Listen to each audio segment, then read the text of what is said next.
Okay, this is before the crash and the explosion that you see on your screens.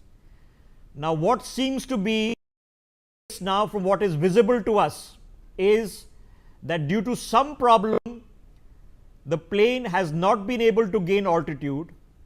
A part of its undercarriage has hit nearby structures.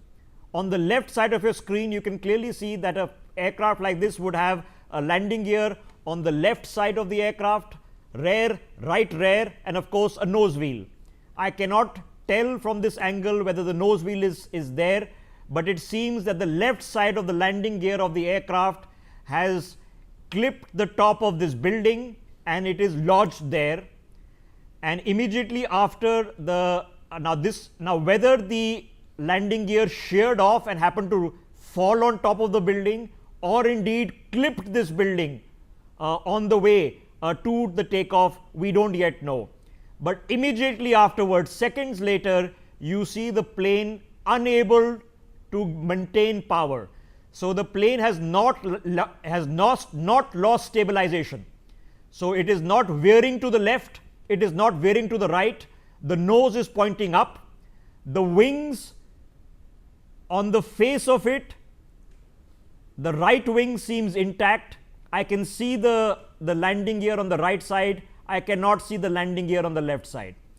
And I cannot see the nose cone. So the landing gear on the left side, as seen from behind, the rear, seems to be missing. And there is a massive catastrophic explosion. And I repeat, this is an aircraft that has not had time to do any Mayday or SOS measures that they could dump fuel or do anything. This has happened within seconds of the takeoff.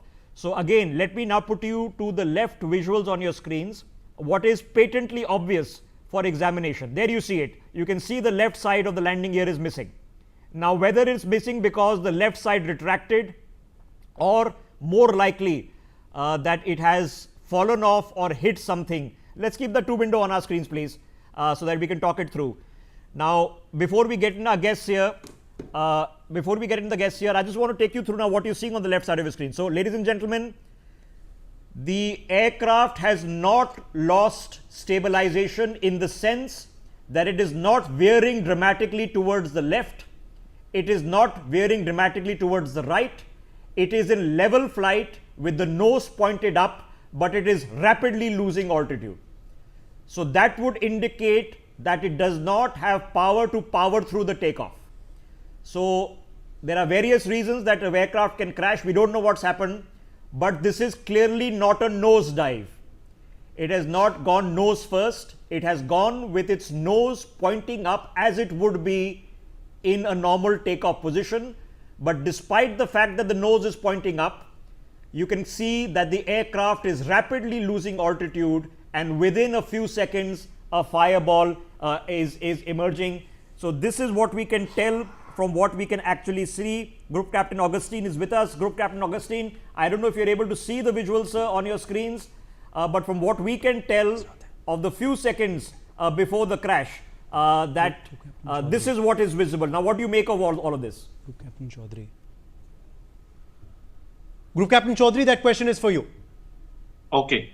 So, you are correctly bringing out this fact that the aircraft nose is up. So, obviously, that aircraft is not suddenly gone down basically from a height. So once a aircraft takes off and then it is trying to gain the height, where from the flight path it is visible that it is not able to generate that power. But my surprise that as far as the wheel is concerned, actually it seems like there has been a hydraulic failure where nose wheel and the left wheel might have retracted and the right wheel is not retracted. But the surprising part is that they are the main and standby systems in the aircraft. So that is a different part. But this aircraft has two engines actually.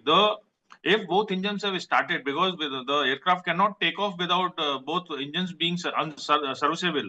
And while in the flight, the aircraft can survive and land actually on the single engine also. So surprising part is that both engines suddenly have gone and I can confirm to you, Group Captain, that in the photograph that we are seeing on the right side of our screens, right at the center, I can clearly see the remnants of at least one wheel of the undercarriage. Now, whether this is the rear left or the nose, I cannot tell you, but there is a section of the wing, and what is clearly a wheel of the undercarriage is lodged in a building, and this is preceding the crash. Group Captain.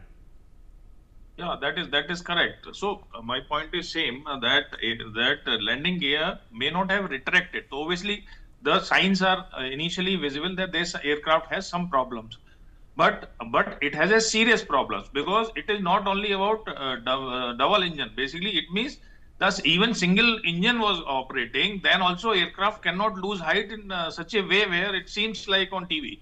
But both engines have not working, and aircraft has lost all its control over this thing, including hydraulic, because aircraft has just taken off. So it is in process of retracting those wheels.